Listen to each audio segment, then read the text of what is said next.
Hello friends, welcome to the my first YouTube channel, which I am going to start for the series of the clinical medicines. Today, mainly we will discuss on the topic hyperkalemia. For hyperkalemia, we will discuss its clinical feature, its ECG findings, its investigation, and what are the symptoms related to hyperkalemia. What will be the treatment protocol regarding hyperkalemia. In this video, we will going to discuss these things. So mainly we will focus on the ECG changes, what we get in hyperkalemia. So now get ready for this season. तो And friends hyperkalaemia क्या होता है? Hyperkalaemia का मतलब ही होता है अगर blood में पोटेशियम के लेवल बढ़ जाए नॉर्मल से ज़्यादा। तो नॉर्मल कितना होता है? होता है 3.5 से 5.5 मिली इक्विवेलेंट पर लीटर। यानी कि अगर ब्लड में पोटेशियम के लेवल 5.5 से ज़्यादा हो जाए तो उसको हाइपरकैलेमिया कहेंगे। अगर 3.5 से कम हो जाए तो उसको कहेंगे हाइपोकैलेमिया।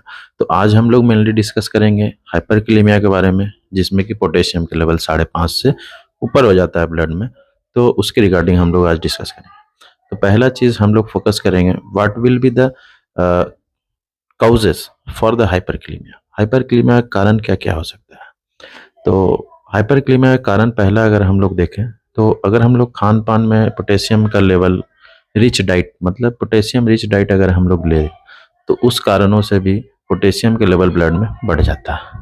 दूसरा कारण, अगर हम लोग का पोटेशियम बॉडी से निकलना ही कम हो जाए या कम हो जाए, स्क्रीट आउट नहीं हो, तो उन कारणों से भी ब्लड में पोटेशियम का लेवल बढ़ेगा। तो वो कौन से कारण हो सकते हैं? वो हो सकते हैं in a case of a kidney failure और रीनल फेलियर। तो रीनल फेलियर में क्या होता है? मेनली एनीरिया होता है, ओलिगोयूरिया होता है, या तो पेशाब कम आना या तो पेशाब बिल्कुल बंद हो जाना। तो इन कारणों से पोटेशियम बढ़ेगा। तीसरी बात, अगर पोटेशियम बढ़ रहा है तो हम लोग को ईसीजी में क्या चेंजेस मिलेगा, अब हम लोग ये देखते हैं।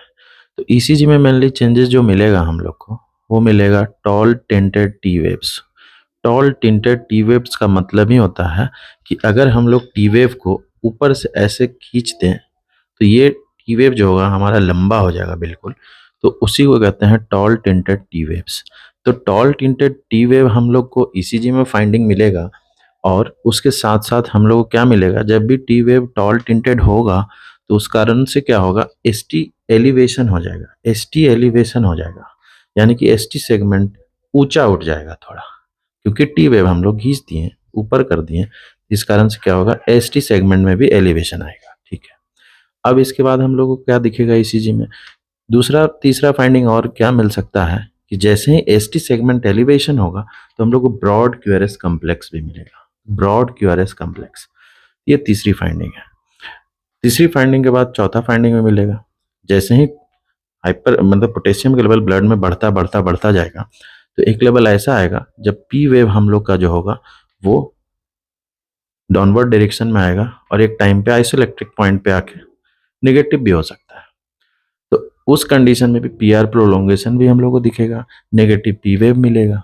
ठीक है, तो ये क्राइटेरियाज ईसीसी में अगर आपको मिलता है, ईसीजी में फाइंडिंग्स में, then you can tell that it is a case of a hyperkalaemia and according to blood investigation also. अगर सीरम इलेक्ट्रोलाइट हम लोग कराएं तो उसमें अगर पोटेशियम के लेवल 5.5 से ऊपर है तो उस समय हम लोग डेफिनेटली कह सकते हैं कि ये हाइपरकैलेमिया का केस है। और हाइपरकैलेमिया का केस है तो इसमें फिर फाइंडिंग्स क्या क्या मिलेगा और भी इसके अलावा सिम्टम्स पेशेंट में क्या आएगा? सिम्टम्स पेशेंट में आएगा muscle cramp. Muscle cramp patient में बहुत ज़्यादा दिखेगा। तो मसल क्रैम्प्स के अलावा और क्या सिम्टम्स मिल सकता है पेशेंट में? पेशेंट में और आपको सिम्टम मिलेगा मसल वीकनेस। मसल वीकनेस भी पेशेंट में बहुत मिलेगा।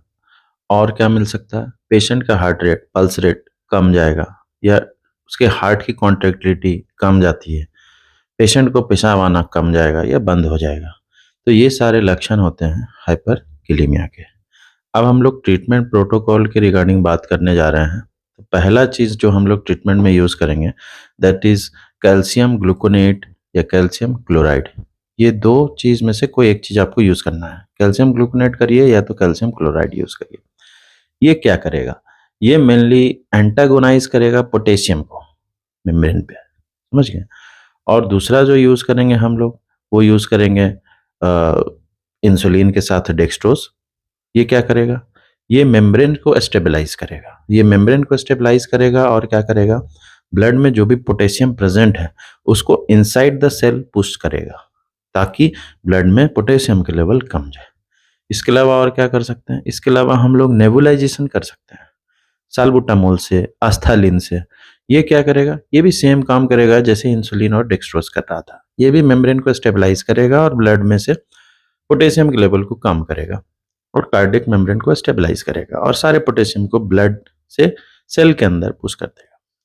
इसके अलावा हम लोग डायरेटिक्स यूज कर सकते हैं, फ्रूसामाइड, जो कि पेशाब के द्वारा पोटेशियम को बाहर करेगा। अगर ये सारे क्राइटेरियाज ट्रीटमेंट के फेल हो जाते हैं तो हम लोग लास्ट में हीमोडायलिसिस करेंगे पेशेंट का, ताकि पोटेशियम को बॉडी से फ्लश आउट कर सके।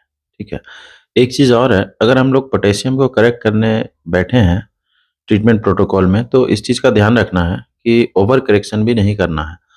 तो पर आवर कितना करेक्शन करना है ये भी चीज़ नोट डाउन करना है। तो हम लोग पर आवर जो भी करेक्शन कर सकते हैं पोटेशियम का, वो है 0.5 से लेके 1 मिली इक्विवेलेंट पर लीटर पर आवर के हिसाब से ही आपको करेक्ट करना है। ठीक है। तो ये सारे चीज़ें हाइपरक्लीमिया के रिलेटेड था, उसका क्लिनिकल फीचर, उसका सिम्टम्स, ईसीजी में फाइंडिंग्स, इन्वेस्टिगेशन और ट्रीटमेंट। तो अब हम लोग नेक्स्ट वीडियो में मिलेंगे जो कि होगा हाइपोक्लीमिया के लिए, जिसमें ब्लड में पोटेशियम का लेवल कमा हुआ रहेगा। तो फ्रेंड्स, अगर आपको ये चैनल अच्छा लगा और मेरा ये कंटेंट अच्छा लग रहा है, काइंडली सब्सक्राइब करें, लाइक करें और शेयर करें। Thank you.